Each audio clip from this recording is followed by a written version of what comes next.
Welcome to Foodie Bunked. My name is Brenna, and today we are going to the oldest Vietnamese restaurant in Washington State. It is called Pho Bac, and I'm super excited to bring you on this journey and teach you a little bit about its history. Let's go.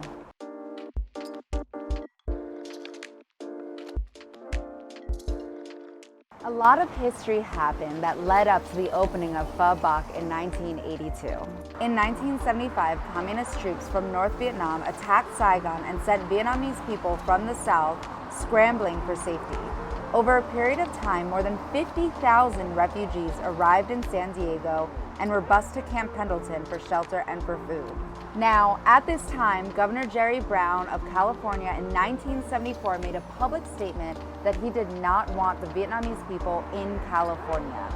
At that time, Governor Evans listened to this on the radio, overheard it, and was furious about that decision. He sent a representative to San Diego to scout out the situation, and then ended up finding that the Vietnamese people had so much to offer. So much so that he made a public statement opening Washington State to all Vietnamese refugees for safety and to live. The first wave of Vietnamese refugees brought 6,000 people to Washington.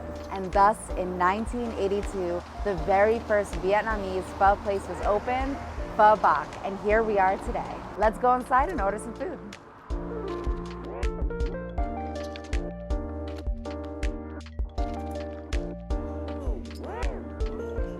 We are sitting in the original 1982 location of Pho Bac. When this store first opened, it was actually called Cat Submarine because the owners thought that Americans really like sandwiches. However, on the side, she began to cook pho as a way to serve the community a little bit more. And pho became very, very popular here and actually outsold all of the subs that she was making. And thus, it was renamed to Pho Bac. The restaurant is still within the family. Many of the chefs have been cooking here for 20 plus years, and they've expanded with their children's help to other locations. It is really cool because this pho place has started and made pathways for other pho places all across Seattle. Between all of the stores, on average, they sell 700 bowls of pho a day. Wow. Thank you. Okay, beef vermicelli. Yummy. A small soup. I'll take that one. Free. Let's go. Oh, it smells so good. That smells great. Yeah, thank you. Wow, looks very good. Before you mess with anything, I'm going to do a hovering shot for it all, okay? The food has arrived. It smells so good with the aroma of the fresh herbs, all of the things together. It's like in my face and I cannot wait. This is our number 5, the fatty short rib or fatty brisket soup. Then this is our vermicelli noodles with beef. And then here is our giant boned beef short rib soup here. And we're gonna take some of these herbs, cut them up, put it in there so the herbs can start to infuse into the broth. I went ahead and put some in there. I'm gonna put some over here. Oh my gosh, this is torture, setting it up to eat. I just wanna eat right away.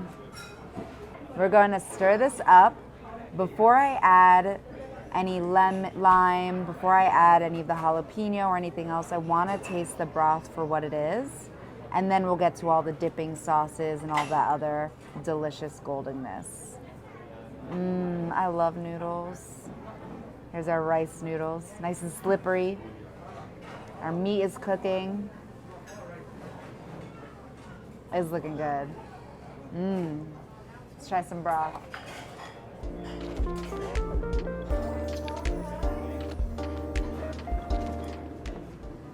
Ooh.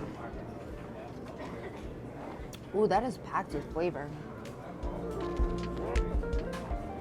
Very salty, but you can taste that this bones and all of the meat and beef that creates this broth has been sitting in it for so long because it has a really, for such a light broth, has such a really depth of flavor.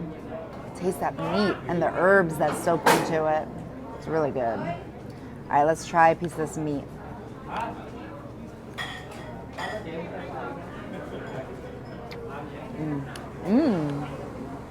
It's really good. The noodles, my favorite part.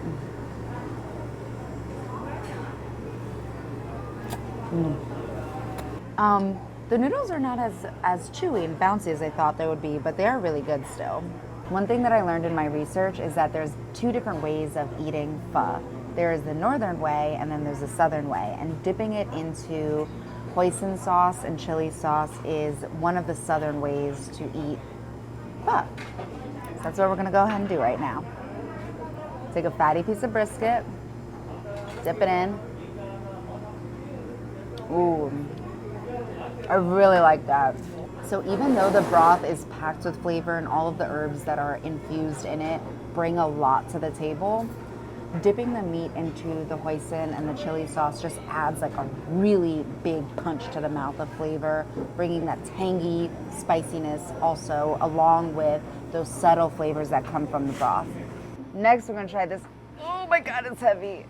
This bad boy with these giant, wow. Look at them, they're already falling off the bones. Beef short ribs, dinosaur bones. Oh my goodness. So here I can just pull right off.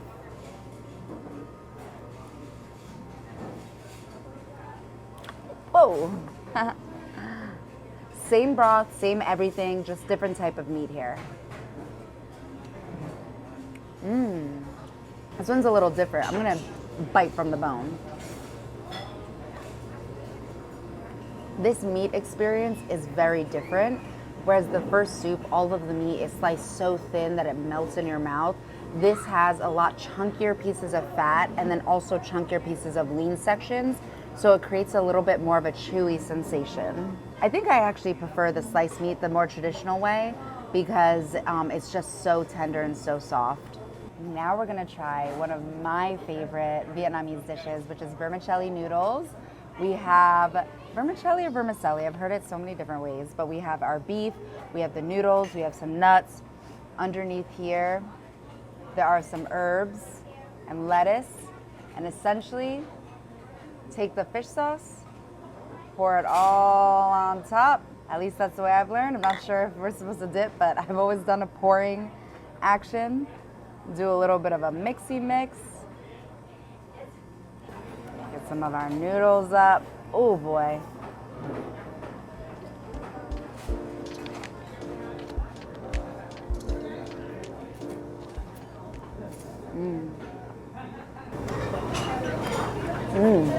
So these are like grilled meats, and you can really taste that like charred flavor to it, along with the soft noodles and the sweetness from the peanuts, that nuttiness from the peanuts really gives a really good dynamic flavor between the saltiness, the tanginess from the fish sauce, the nuttiness from the peanuts, all coming together to make this dish. This is truly one of my favorites. I love this type, I love it.